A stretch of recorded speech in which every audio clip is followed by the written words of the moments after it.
This is Annalie. Another story Ed told me in Edinburgh was about how research on black holes, computer games, and fast downloads of movies are all tied together. Joan Centrale showed me some of her simulations, and they remind me a little bit of video games. I mean, in a sense, they are a bit like video games, right? Well, they are, because you have to compute graphics, you have to make take data and turn it into pretty pictures, and that's just what people do for video games. Yeah, but the video games, how are the computers used compare? Like the programs are... Well, so there's an interesting story. I was saying earlier about how visualization was very important for doing the black hole work that we had, and you've seen the videos of Joan Centrale's. They're beautiful videos.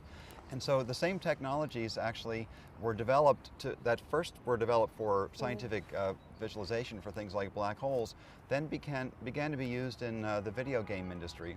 And so you had an entire industry spinning out of supercomputer companies. The companies that make the largest supercomputers, the most powerful computers, they became graphics computers, because when you are playing a video game, you have these very complicated scenes, and there's a lot of things with things exploding, right? So you have to actually draw a picture for every single one of those things as something explodes, and it takes a lot of arithmetic to do that. So you have to do very, very fast. And so they've developed then these special cards, the video cards that you plug into your computers. And there's a big industry around that. Well, those video cards have become now powerful supercomputers all by themselves. And so now it's come back around that in the early days, the scientists were saying we need to visualize our data.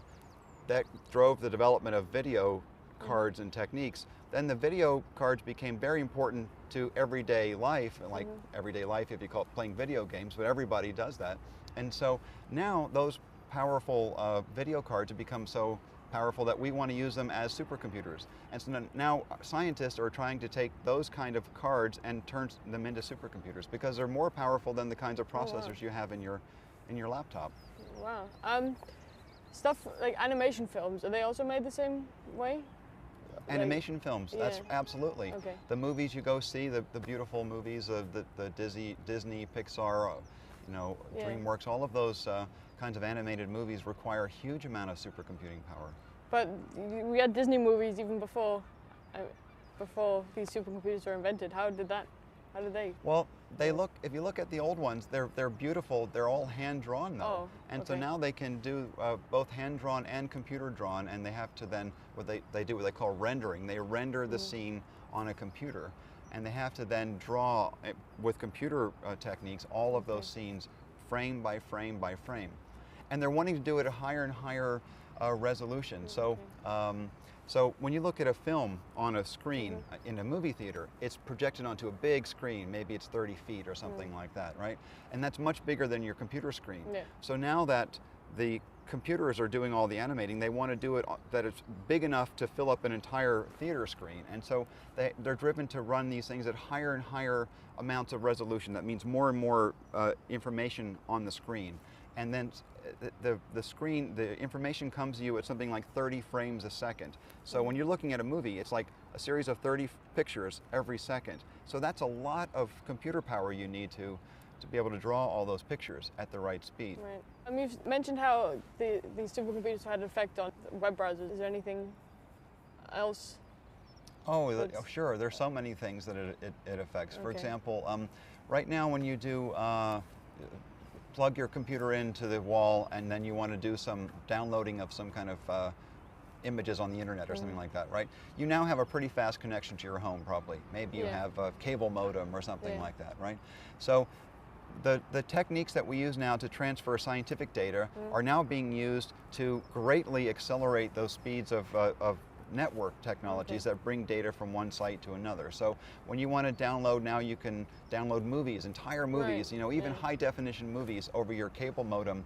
So now Hollywood and the studios like that are taking those technologies to a new level, and they're getting involved in high-speed networking. So they're moving data, larger and larger files of computers and videos over high-speed networks. So that's driving networking technology, which is then used again back in everyday life.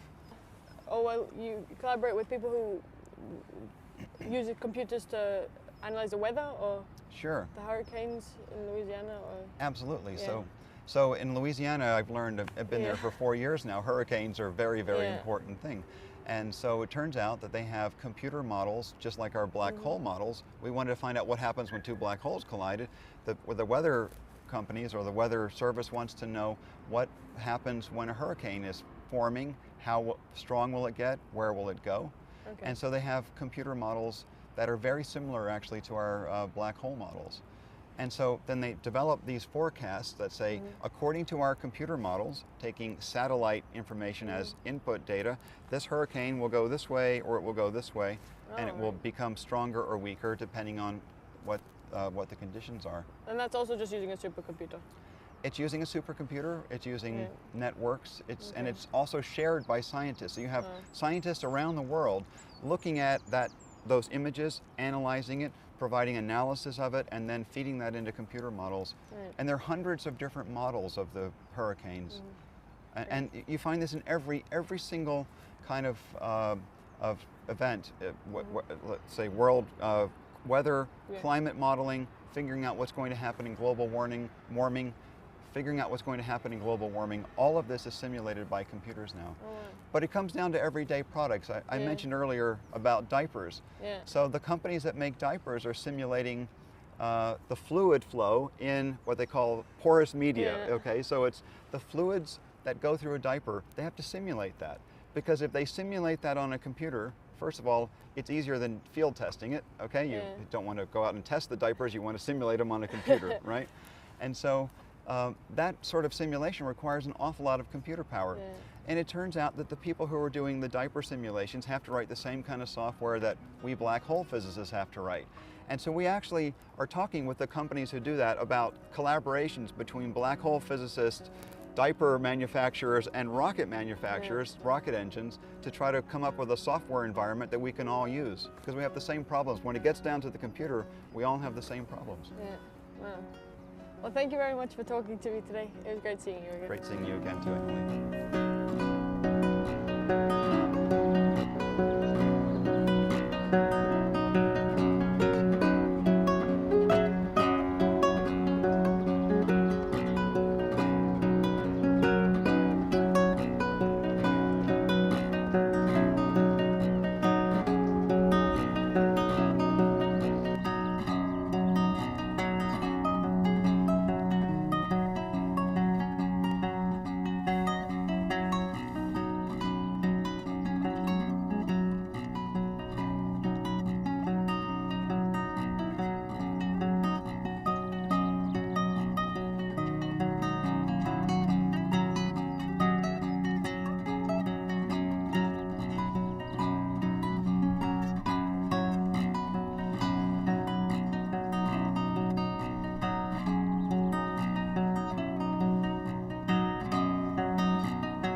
Is it enough?